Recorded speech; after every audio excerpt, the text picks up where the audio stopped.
Well, joining me now is Mehdi Hasan, the editor-in-chief at Zateo News. Mehdi, great to have you back on Uncensored. Last time you came on recently, we reached agreement over what is going on in Gaza. I concurred with your view that it was now crossing almost every line, and it wasn't just my view, the view of former Israeli prime ministers, of allies of Israel, and so on. But we have a separate situation here. And I'm just curious, I've seen what you've been saying publicly about this Israel attack on Iran. If you're Israel and you see that report from the Atomic Agency, which appears to suggest that Iran has been lying, obfuscating, covering up, not allowing proper inspections and so on, and now appears to have reached 60% enrichment of uranium, which is the next stage it can reach, where now it can be imminent, it can be within months that it could potentially get to nuclear power. Can you at least, without agreeing with it, can you understand why Israel has felt threatened by that report? So, Piers, thanks for having me back. And I'm glad you started by asking about the IAEA report, because I know you brought it up with your panel as well. And I just want your viewers at home to be clear, because you described it accurately a moment ago, what the report says. I've read the 22-page report, came out May 31st, declassified. But on Friday, I was disappointed to see you tweeting about, you said the report exposes an imminent nuclear threat from Iran, which could justify a preemptive strike. What we saw on Thursday night from Israel was not a preemptive strike.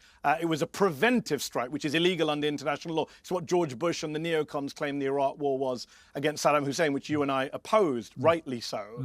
And that IAEA report does not expose an imminent nuclear threat. It says what you just said it says. It says that they haven't been cooperating very well. It says their level of cooperation has been, quote, less than satisfactory. It says some of their technical answers about their program have lacked credibility. It says they've impeded some of the inspectors. It says that they were working on some kind of military program pre-2003, which is what US intelligence has also said. Those are all bad things, Piers. You and I can both agree those are bad things, and Iran should not be doing those things. And the IAEA board voted to say they're in breach of their obligations. But that's not an imminent nuclear threat. The report does not say Iran poses an imminent nuclear threat. Your tweet was wrong on Friday. I think it's as I just said. Nuclear, when it says 60% enrichment of uranium, it's the next stage that somebody who wants to create a nuclear bomb, right? So imminent, look, what do I mean by imminent? As I said in the panel, it can be weeks, months, a year, whatever, but they've reached a stage of enrichment. No, it can't, Piers. But they have the capability to take it to another stage and create a bomb.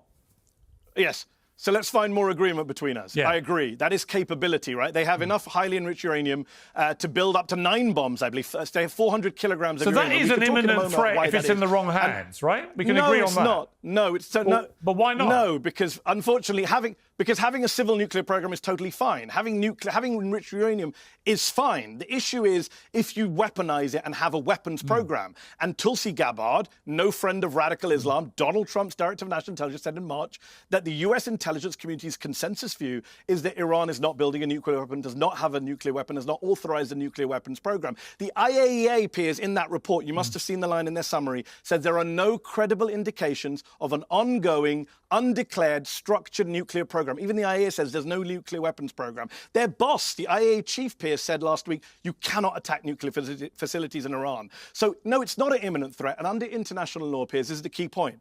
If a weapon is a year away, you cannot say we're under imminent threat. That does not give you a right to self-defense. Otherwise, everyone in the world would go around just bombing people. You and I oppose Russia's invasion of Ukraine. We agree on that, right? Putin claimed that Ukraine would one day attack Russia with NATO support. That's why I'm doing it. That was a bullshit argument. You and I rejected Putin's bullshit argument in Ukraine. You and I have rejected the Israeli bullshit argument now in Gaza. You don't believe what they're saying about Gaza. I don't know why you're believing them on this when you were rightly calling out the bullshit from the UK and the US in 2003 over Iraq. Saddam Hussein was not an imminent threat. And Iran was not an imminent threat, and Israel attacked them illegally last week while there were nuclear negotiations going on, Piers. One last point.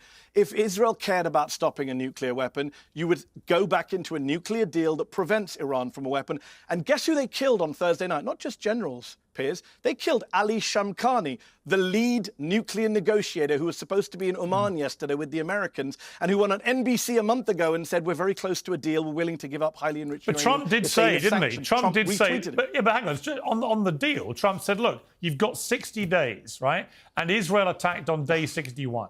In other words, they gave Iran What the a chance load to of negotiate. bullshit. Come on, Piers. But that is what Trump said. Well, Trump's a liar. Why were they meeting in Oman on Sunday then? Well, if there were only 60 days, why were the Americans supposed to be meeting yesterday? All I'm saying is, it is a fact, the sequence of events. Answer the quiz. Hang on. It's not a fact, though, is it? It's not a fact. It is a fact that Trump said 60 Sunday, days. Were they not?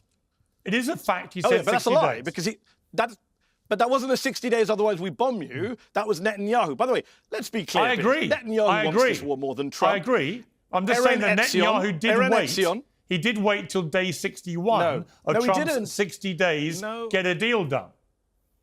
No, because why was there a nuclear negotiation scheduled on Sunday between the Americans and the Iranians, which is now not happening? Who benefits from that? Netanyahu. The hawks who want a war. They don't want a deal. Otherwise, you wouldn't kill Unless you think that Trump tacitly wants this to happen, which he might well do. Maybe. I mean, I don't try and mind read Trump. You can. You know him better than me. The man's a liar. He's erratic. He's unhinged. Who knows? I mean, he claims to be anti-war. Remember all that bullshit? I came on your show last year, Piers. How many times did I hear people telling me bullshit about Trump being anti-war? He went to Michigan and said, I won't get involved in a war in the Middle East. And here we are now. Several hundred people dead in Israel and Iran. Completely preventable conflict, done with Trump's blessing. And as I say, if you're worried about highly enriched uranium, blame Trump, right? He tore up the nuclear deal in 2018. Piers. In 2018, Iran was enriching uranium at what percentage? 3.67%. And the IAEA said, yep, we verify it. We have no complaints. We verify that Iran is in accordance with this deal. And Trump tore it up. And today, 60% highly enriched uranium, 400 kilograms. That's on Donald Trump. We had the JCPOA. But aren't you just there? Aren't you just, if you don't mind me saying, aren't you just explaining very articulately why Israel has got so twitchy about this? It's gone from 3% to 60%, as you said. That's not a small... But who did that, right? You can blame who you like. You can blame who you like, but the way you described that sounded to me like you were presenting a fast-moving, imminent threat. No. OK, it's a good question. Let me answer it. No, what I was presenting was that there was a deal that worked. Trump and the Israelis tore up the deal that worked. Now Iran is definitely, you and I have already agreed, that they have potential to be closer to a bomb today than they were in 2018. So the solution is not then to go to war and increase the chances of Iran rushing for a bomb. The solution is to go back into a deal, to negotiate an agreement. Piers, just for your viewers, there are only two ways. Every military expert agrees, every US general agrees. There's only two ways to stop Iran from having a nuclear bomb. Number one is to invade and occupy the country and destroy every facility yourself. Number two is to have an agreement in which Iran agrees to stop enriching uranium at 60% or 90%, right? Those are the two options. I don't agree with that. If other people prefer invasion There's actually or a third option, because what's the third option? What is it? Well, the third option is doing exactly what Israel's doing now, which is using air power. No. Controlling the skies over Tehran and using intelligence gathered by Mossad, apparently, reportedly, and using specific intelligence to target specific commanders, scientists, and nuclear sites. I mean, that's the third option. Well, that's not a third option because it doesn't stop the nuclear program. All it does is delay it. And in fact, have you spoken to any military people? Be honest, Mehdi. Have you spoken to any military? I've got two former British Army colonels in my family. I ran this past them earlier. Both of them thought this was justified, right? Who are the military commanders you've talked to who do not think this is justified? Admiral Mike McMullen, chairman of the Joint Chiefs of Staff under George W. Bush, said there's no way you can get rid of Iranian nuclear program without boots on the ground. And by the way, you know who said on Friday? Israel's own national security advisor said on Friday, there is no kinetic solution to this. Air power cannot do this, right? Because some of their facilities are underground. Because scientists who killed can be replaced, right? You cannot end Iran's nuclear program via bombing. And by the way, Israel tried this before in 1981. They always hold it up as some great example. They bombed Saddam's nuclear facility in Osirak. Everyone who studied that since, nuclear scientists, weapons experts, say that actually that didn't delay Saddam's bomb. It accelerated Saddam's interest in nuclear weapons. He actually launched a covert nuclear program at another site over the next 9 years till obviously the Iraq invasion of Kuwait, right? So put yourself, Piers, you asked me a question at the beginning. It was a great question. Put yourself in Israel's shoes. We should always have empathy for whoever it is, enemies, allies. Let me ask the question back to you. Put yourself in the shoes of an Iranian official sitting in Tehran today who looks at a map of the region and sees Israel with nukes, Russia with nukes, Pakistan with nukes, India with nukes, nuclear-armed America next door in Iraq. Wouldn't you want nuclear weapons? I'm against nukes. Yeah, but if you're the regime, but Mehdi, if you look at, but Mehdi, you wouldn't dispute. Would you not think it's rational to have nukes? My response would be this: you wouldn't dispute that Iran's tentacles have been fueling for a long period of time Hamas, the Houthis, Hezbollah.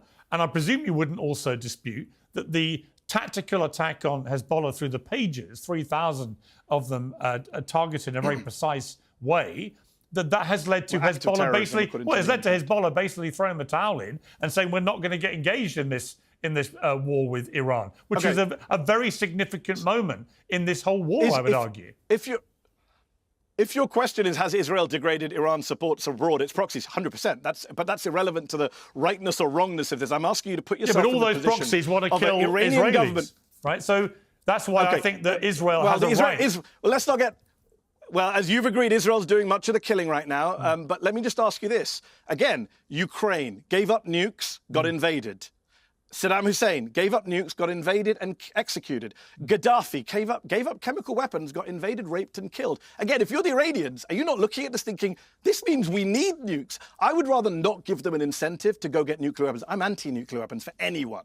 So I don't want Iran to have nukes. But the best way for Iran not to have nukes is not to attack them. That makes countries want to have nukes more. It's just rational to go, oh, the countries who have nukes like North Korea, they don't get invaded. So why give them an incentive to get more nukes? Why not actually have a weapons of mass destruction-free region? You know which country does have nukes in the Middle East? Israel, in violation of UN Security Council resolutions. You know which country doesn't allow IAEA inspectors into the country? Israel. You know which country hasn't signed the NPT, unlike Iran? Israel. We should talk about Israel's nuclear weapons, which actually incentivize others in the regions, not just Israel, Turkey, Saudi Arabia, to think about nuclear weapons of their own. I'd rather not have more nukes in the Middle East with anyone. Mehdi Hasan, great to have you back on Uncensored. Thank you very much.